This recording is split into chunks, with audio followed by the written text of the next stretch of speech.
Disclaimer: everything that is discussed, posted is strictly for educational and historical purposes only.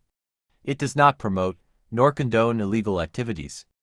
Maurice Carver, the Silver Fox. It was always an honor to write about someone as diverse as Maurice Carver.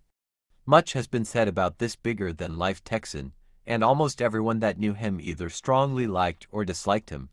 While I knew Maurice, the dogman, I was never really close to him.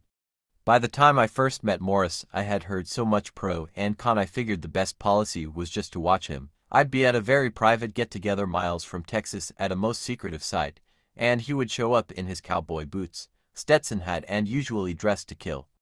The crowd would generally gather around to hear some tall tales, most of which were made very believable by the master storyteller. If you would listen real close and ask just the right questions and caught Maurice in just the right mood, he would share some real jewels of knowledge with you, not just about the dogs, but about all aspects of life. I'd not grown to trust Maurice enough to do business with him until one of my best and most trusted friends, Jeff McManus, got to know him. He kept telling me about those Carver dogs and gamefowl he had been driving to San Antonio to breed and see. During a short period of time, Jeff went from a pup to a pretty knowledgeable dogman. Jeff was pretty much a Bullison man who liked the Stomper Peaches stuff the best, but bred dogs a lot like Maurice recommended him to do. Consequently, Jeff became one of the most successful breeders and dogmen I've known through my years with the dogs. I've always liked the Ironhead dogs, which is what my alligator dogs go back to, so always played with the idea of using some of these dogs with my family. These Ironhead dogs seemed to sum up about any family they were crossed with or line bred to. I had asked Jeff to see if Maurice would sell me some of this type blood and no bogus pedigrees on them. I figured with Jeff as a tie I could pretty much trust Maurice to shoot straight with me. So on a humid morning, long before the sun came up, Jerry Hale, Jeff and I loaded into my Vigo wagon and headed down to the hill country where Maurice lived in a converted stagecoach station. We woke Maurice up and he seemed to be glad to see us, but would have probably been happier to see us a few hours later. He never got out of his long johns and flip-flops during our stay that day, kicking around the dogs and chickens on that rattlesnake-infested hill. I think Maurice held the record for rattlesnake-bit dogs over the years. I told him he could get a handle on this situation if he would get some guinea fowl, and I told him I would be glad to give him some. In typical Carver style, he said, "Some have seen those speckled boogers around game fowl and they will peck their eyes out. So the dogs will have to make do with the snakes." My response, and with a little rub, I said, "You mean a guinea can whip a gamecock?" "They're dirty fighters," he said, "and usually run a gamecock off, and can damn sure ruin one. I'm not sure if a gamecock can whip one with the steel on, but I'm not going to keep any around." Snakes or not, Maurice was a realist that could laugh about really anything. While we were talking rattlesnakes, he got around to cracking us up with the story of his brother being bit by a rattlesnake in a bar and mysteriously dying. He was convinced the snake bite had something to do with his brother's death. Sure enough, years later, herpetologists discovered snake venom has an exotic protein that can and often does have long-term effects on the victim. We talked for hours and finally got around to the dogs he had for sale, and I stressed the point of having to know exactly how the dog I was going to get was bred. He assured me I would get a straight pup. He only had a dozen or so pups at the time. I would pick one up and Maurice would say, "You don't want that one," and I would look harder until I picked out, with his help, the rangiest looking brindle pup in the bunch. Which was, by the way, off Stompanado, and not Ironhead blood. I kept insisting that I wanted an Ironhead bitch, and Maurice finally convinced me that there wasn't any around that I could get my hands on, and I would do better with the bully blood anyway. He said all the right things and sent me home with a smile on my face and one thought still bouncing around in my head: hell, son, on that bitch pup, just let her get grown and breed her to that Rufus dog of yours and you will love what you get. So don't go selling them all. You don't never need to roll the bitch, just breed her. I called this bitch Maurice and she showed real game for me. That's right, I didn't listen to him, but I did breed her during her next cycle when it came around. Sure enough, the only litter she ever had in her life, and what a bunch of dogs.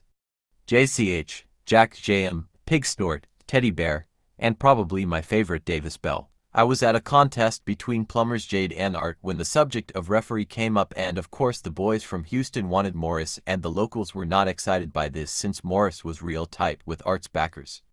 After much snorting, scratching, and head shaking, Maurice turned to me with a big grin and said, "With your reputation, son, you need to ref this one and I'll be your timekeeper, if you'll loan me that watch. Some hole stole my Rolex," he said with another laugh. "I'm betting money on this one, so someone else ought to ref it," I said. He raised back with another hearty laugh and really yells out, "Anyone here object to this man as ref and me as timekeeper?" Everyone agreed and it was on. After I had paid off my baits and left, somewhere down the road I remembered my Timex and turned around. As we drove up I could see that grin. "Thought I was keeping your watch, huh? I gave it to the plumber for you, even though I need one." Maurice could handle most any situation with the same flair. Get you to bend and like it. We had met at a motel in San Antonio for a big one and left out just before daybreak. As we went over the cloverleaf on the freeway you could see car lights for miles each way. Two local sheriff cars came by doing 100 to get to the lead car.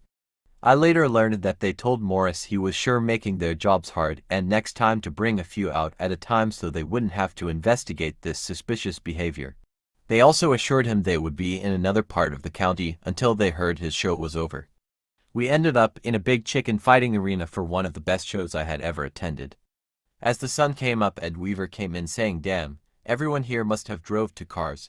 I walked out to look and it looked like a sale at Sears parking lot with tags from Caliph to Flaw, as far north as Ill, and everywhere in between. As usual, Maurice had top contenders lined up into each other and ran the show with the precision of a boxing promoter. As soon as one match was over, another pair was ready to go. The great dogs and the good times will be long remembered by all who were there.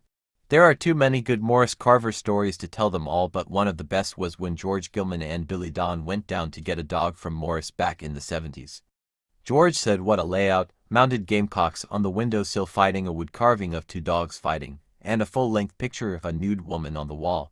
You could see a treadmill in an adjoining room with some gear hanging on the walls. Puppies running around under your feet growling while Pat mixed them up some food in the kitchen." Maurice came in and told George, "Stick around, boys. As soon as Pat gets the puppies fed, she cook us up some steaks." George said he kinda looked the situation over and said, "That's okay, Maurice, we planned on eating down the road at McDonald's." It was said Maurice killed a man just trying to rob him and was not billed by the grand jury. He was also considered a powerful man in and around the San Antonio area for many years. Maurice was in fact a character, but an admirable character. The things we've written about him will or should give the reader a look of what he was all about. The macho image that impressed so many was not what I was impressed with. Maurice had a great inner strength and was a good bulldog man. I can truly say he was one of the best breeders ever, and did a great deal for the breed and the game. There's much more to the man than can ever be written, and I say only a small part of it. Should others, most of which you Maurice better than I did, feel compelled to write a story or two, it would be very interesting for the fraternity. Maurice Carver. What a guy, by Bull Plug.